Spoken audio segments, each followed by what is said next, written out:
नमस्कार, वंदे मातरम। मैं हूं श्याम गिरी। आप देख रहे हैं हमारा चैनल मुद्दा भारत का। मुद्दा है आज हमारा उद्धव ठाकरे और एनडीए का। यहाँ एनडीए की बात करूं तो इस समय दो बातें चल रही है। एक तो नीतीश कुमार के लेकर जो है मामला गर्म है, और दूसरा उद्धव ठाकरे को लेकर भी मामला गर्म है। यानी नीतीश आउट और उद्धव इन। क्या है ये राजनीतिक समीकरण? आज हम इसे चर्चा का विषय बनाए हुए हैं और जानने की कोशिश करते हैं कि जो एनडीए में चल क्या रहा है। आखिर में नीतीश कुमार को लेकर इतना बसी बसा क्यों हो रही है? क्योंकि पलटू राम की भूमिका अगर माना जाए तो देखा जाए तो इस समय लालू प्रसाद आरजेडी वो भी एक्टिव हो गई है कि अगर नीतीश कुमार आते हैं तो उनका स्वागत करते हैं, वही उनका बेटे जो है विरोध कर रहे हैं। दूसरी बात जो है उद्धव ठाकरे को लेकर जो है महाराष्ट्र की सियासत गर्म है। उद्धव ठाकरे और खासकर एकनाथ शिंदे को लेकर जो है यहाँ पर गहमागहमी है।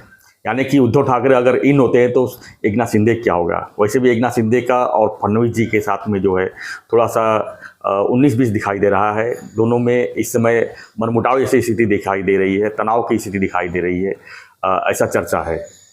तो ऐसे ही में उद्धव ठाकरे जिस तरह से सामना के माध्यम से देवेंद्र फडणवीस की जो तारीफ किए हैं उसको लेकर तो इसमें बल मिल गया है कि आखिर में उद्धव ठाकरे क्या देखना चाहते हैं। क्योंकि उद्धव ठाकरे की टीम जो है, जो उनके कार्यकर्ता है, अब जो है पलायन की तरफ जा रहे हैं। कई नगर सेवक जो पूर्व नगर सेवक हैं, जिनको लग रहा है कि अब मैं यहाँ पर सेफ नहीं हूँ, अब धीरे धीरे जो है बीजेपी या शिवसेना में जो है एंट्री कर रहे हैं। और देखा जाए तो उद्धव ठाकरे के सामने जो है बड़ी चुनौती है उनके जो विधायक चुन के आए हैं उनको बचाना, उनके जो सांसद हैं उनको बचाना। तो ऐसी स्थिति में क्या उद्धव इन और नीतीश आउट की जो माहौल चल रहा है, जो माहौल गर्म है, क्या इसमें कुछ दम है? इसी के आज हम चर्चा का विषय बनाते हैं। हमारे साथ में नवभारत के वरिष्ठ पत्रकार सूर्य प्रकाश मिश्रा जी। हम इनसे जानने की कोशिश करते हैं कि राजनीति है, कुछ भी संभव है, तो ऐसे संभव में क्या ये संभव है जो हम कह रहे हैं? सर, स्वागत है आपका। क्या कहेंगे? हमने दो बातें कही, नीतीश इन, नीतीश आउट, उद्धव इन। क्या ये संभव हो सकता है आने वाले दिन में? क्योंकि लोकसभा की बात अगर करें तो एनडीए जो है अपने आप को मजबूत बनाने के लिए कुछ भी कर सकती है। एनडीए तो मजबूत स्थिति में इस समय नज़र भी आ रही है। 303 सांसदों का उनका कुनबा है और सबसे बड़ी पार्टी बीजेपी है। तो वो तो देखिए, इसमें कोई संदेह नहीं कि बीजेपी हमेशा प्रयोग करती रहती है। जी। वो कुछ को अगर छोड़ना होगा तो कुछ को इन आउट जो आपने कही। लेकिन जो महाराष्ट्र की राजनीति आपने कही ना कि उद्धव ठाकरे का जो बीजेपी की तरफ जो झुकाव है कुछ ज़्यादा दिखाई दे रहा है। और उन्होंने सामना में इस तरह से पहली बार जो उनके प्रवक्ता हैं उद्धव ठाकरे जी के, संजय राउत, मेरे ख्याल से 2019 के बाद पहली बार इस तरह हुआ है जब उन्होंने इस सरकार की, मतलब एक फडणवीस जी की प्रशंसा की है। एक समय था कि फडणवीस और उनमें 36 का आंकड़ा मुख्यमंत्री पद को लेकर ही हुआ था। मुख्यमंत्री के रूप में देवेंद्र फडणवीस जी ने कहा था मैं पुनः येईन। तो सीधी सी बात, ऐसा भी कहा जा रहा था कि अगर देवेंद्र फडणवीस को सीएम हटाते हैं तो हम कुछ कर बात कर सकते हैं। बिल्कुल। तो वो ये रास्ता जो था उन्हीं का बनाया हुआ था, उन्हीं का बिगाड़ा हुआ था। तो ये सारी चीजें जो हुई, इवन फडणवीस जी बहुत खांटी राजनीतिज्ञ हैं। उन्होंने कहा कि भाई उन्होंने सीधे सीधे मेरी पीठ पे छुरा घोंपा है, बीजेपी के नहीं, मेरी पीठ पर। फडणवीस के बार बार ये बयान आए उद्धव को लेकर। लेकिन मेरा मानना है, जहां तक आपको मैं बता दूं, उद्धव जी जो है ये जो हार हुई है विधानसभा की, ये पचा नहीं पा रहे हैं। ये करारी हार हुई है। सबसे बड़ी बात है, देखिए पीछे जाएंगे 2.5 साल पहले जिस तरीके से उनकी पार्टी टूटी, उप मुख्यमंत्री एकनाथ शिंदे जी के रूप में 40 से ज़्यादा विधायक टूट कर गए, निशान गया, पार्टी का नाम गया और वो गया। तो उनके ऊपर जिस तरीके से आरोप लगा रहे थे, गद्दारी के आरोप, तो बाद में लोकसभा का चुनाव हुआ। लोकसभा चुनाव में भले ही शिवसेना ने 7 सीटें जीती, उनका परफॉर्मेंस रेट जैसे कहा एकनाथ शिंदे जी का अच्छा रहा, लेकिन ये 9 सीटों पर उनको संतोष हो गया था कि भले 7 सीटें एकनाथ शिंदे जी ने जीती है शिवसेना ने, लेकिन हमने तो 9 सीटें जीती। तो उसको लेकर एक उद्धव के मन में ये था कि हम विधानसभा चुनाव इनको हरा देंगे। और ऊपर से महाराष्ट्र की जनता में पूरा संदेश ये जाएगा कि देखिए इन्होंने हमारे साथ गद्दारी की थी, तो गद्दारी का ये फल मिला और ये कहीं के नहीं रहे। लेकिन अब ये नहीं पचा पा रहे हैं। उद्धव जी को ये नहीं लग रहा है कि बीजेपी 130 सीटें पा गई, 56 सीटें एकनाथ शिंदे जी कैसे पा गए और मैं कैसे 20 पर रह गया। ये बहुत बड़ी उनके लिए एक चुनौतीपूर्ण या कहा उनके लिए दुख भरी बात है, उनके लिए झटके वाली बात है। तो वो पचाना उनके लिए मुश्किल हो रहा है। इसीलिए वो हो सकता है, या ऐसे कयास हैं कि वो भले फडणवीस बोलते हैं ना, दुश्मन का दुश्मन दोस्त होता है, या जो भी है, तो फडणवीस को, अब फडणवीस सीएम बन गए हैं इस समय, फडणवीस के हाथ में पूर्ण रूप से बीजेपी के हाथ में सत्ता है, वो जान रहे हैं 133, 35, 40 सीटें हैं उनके पास, तो क्यों ना हम इनसे थोड़ा सा हो करके थोड़ा सा उनको थोड़ा चिढ़ाया जाए। बोले ना, खिसियानी बिल्ली खंभा नोचे, वो एक चिढ़ाने का प्रयास कर रहे हैं उप मुख्यमंत्री एकनाथ शिंदे को, मुझे ऐसा लगता है। कहीं इसी स्क्रिप्ट में ये भी तो नहीं था कि जो पिछले 1 हफ्ते में जो बयानबाजी हुई कि संजय राउत की पिटाई हुई, संजय राउत की पिटाई हुई, पूरे सोशल मीडिया में खबर फैल गई, और किसी ने नहीं कहा कि ये गलत हुआ है। सब लोगों ने जो है इतनी मतलब तरीके से लोगों को एक्सेप्ट किया, मार खाया, बहुत अच्छा हुआ। देखिए संजय राउत की जो भूमिका रही, संजय राउत देखिए उनकी ही हमने वही कहा था ना पिछले वीडियो में कि भाई वो धृतराष्ट्र और संजय महाभारत में जिस तरह की उनकी भूमिका, तो संजय राउत अपनी पार्टी की लाइन पे या उद्धव ठाकरे को खुश करने के लिए अपनी पार्टी को लेकर उसी तरह चलते रहे हैं। तो उनको जो पसंद रहती थी वही वो बात करते थे।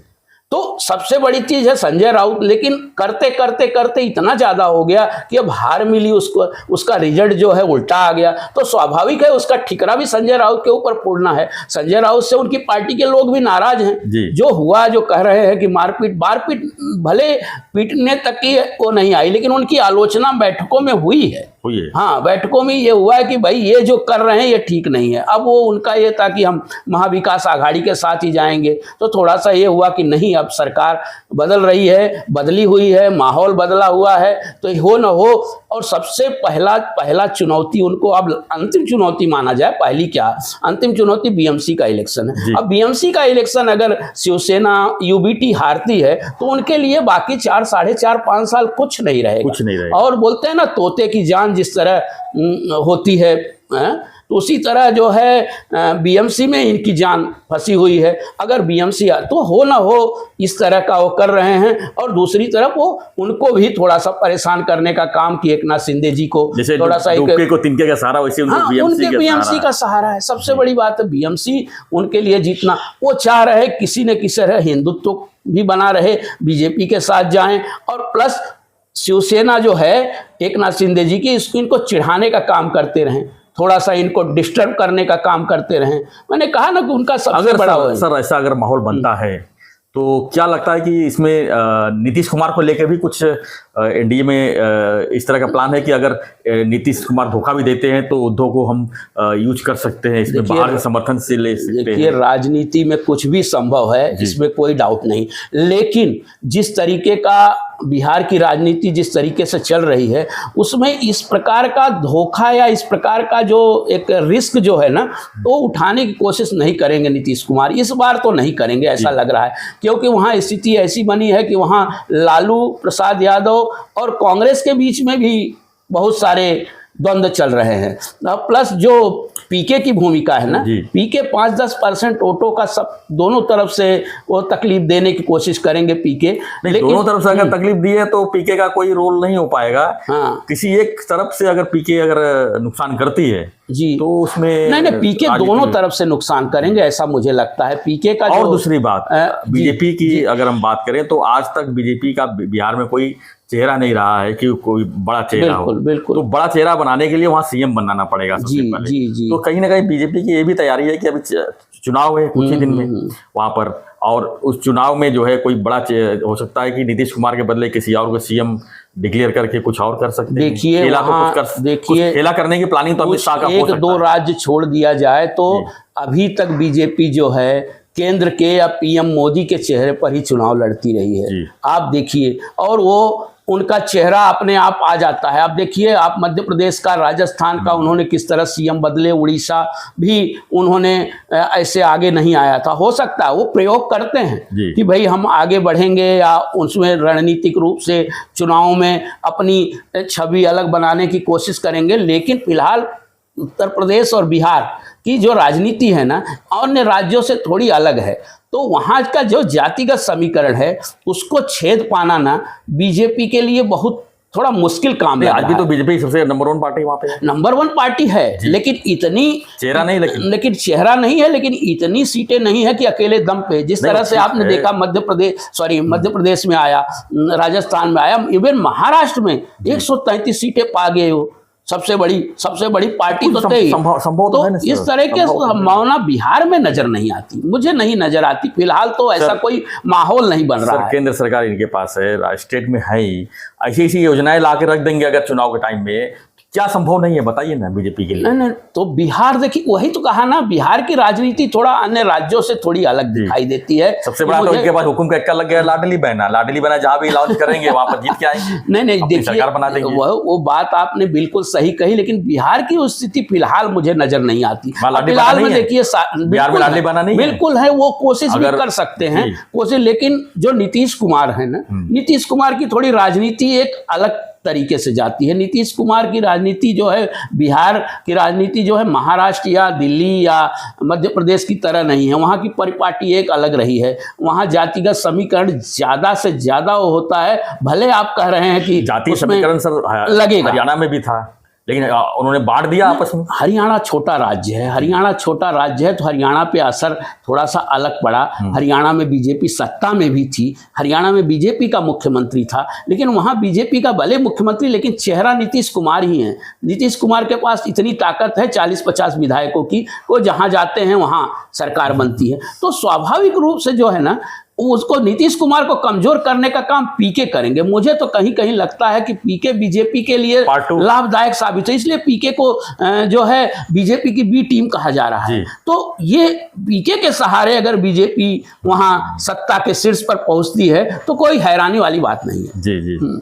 और उसके लिए जो है उद्धव ठाकरे के पास 10 सांसद तो है, 10 सांसद, और उनके पास भी 12 सांसद है। जी बिल्कुल। तो हो सकता है कि प्लान में कुछ प्लान बी में काम कर रहे ठाकरे के जो 9 सांसद हैं ना, वो मैं नहीं समझता। उद्धव ठाकरे की स्थिति ऐसी हो गई है इस समय कि उद्धव ठाकरे को 9 सांसद और अपने 20 विधायकों को एकजुट रखना भी मुश्किल है, आसान नहीं है। वो बीजेपी की तरफ ही जाएंगे, या जहां से वो, ऐसा नहीं है कि बीजेपी भी जाए, हो सकता है कि एकनाथ शिंदे जी की तरफ भी जाएं। हाँ, उसमें से सांसद कुछ तो अब देखिए, नगर सेवक हम औरंगाबाद हुआ, पुणे हुआ, पालघर हुआ और सब कोकण हुआ, मुंबई को छोड़कर उद्धव ठाकरे की स्थिति सर सब जगह पूरी तरह खराब हो चुकी है। महाराष्ट्र में मुंबई में कौन सा स्थिति सही है उसमें सर? नहीं 20 में से 10 विधायक उनके आधे 50% विधायक मुंबई से हैं, 20 में से 10, और वो भी अगर मनसे का फैक्टर न चला होता, थोड़ा मनसे के उम्मीदवार, तो 2-4 उम्मीदवार, उसमें से भी 2-4 जो हैं विधायक और कम हो जाते थे। तो ये स्थिति जो है उनका सीधा उनकी तकलीफ,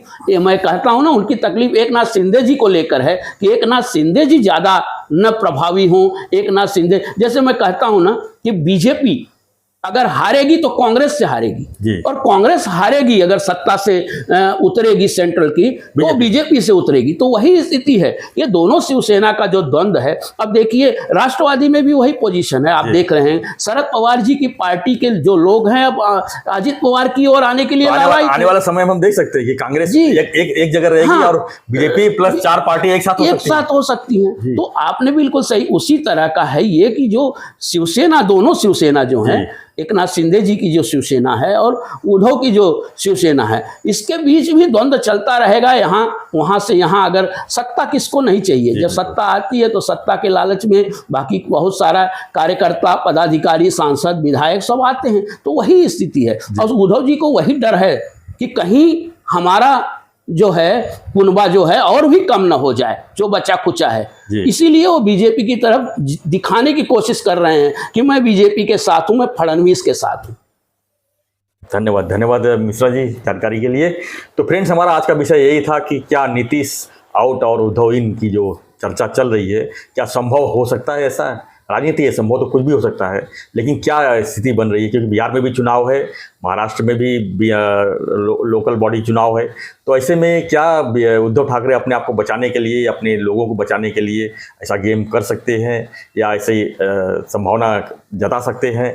ये हमारा चर्चा का विषय था। आपकी क्या प्रतिक्रिया है इस पर, हमें कमेंट बॉक्स में लिखिए, और ऐसी खबरों के लिए बने रहिए हमारे साथ, देखते रहिए हमारा चैनल मुद्दा भारत का। चैनल को लाइक, शेयर और सब्सक्राइब जरूर करें। धन्यवाद मिश्रा जी, धन्यवाद, जय हिंद।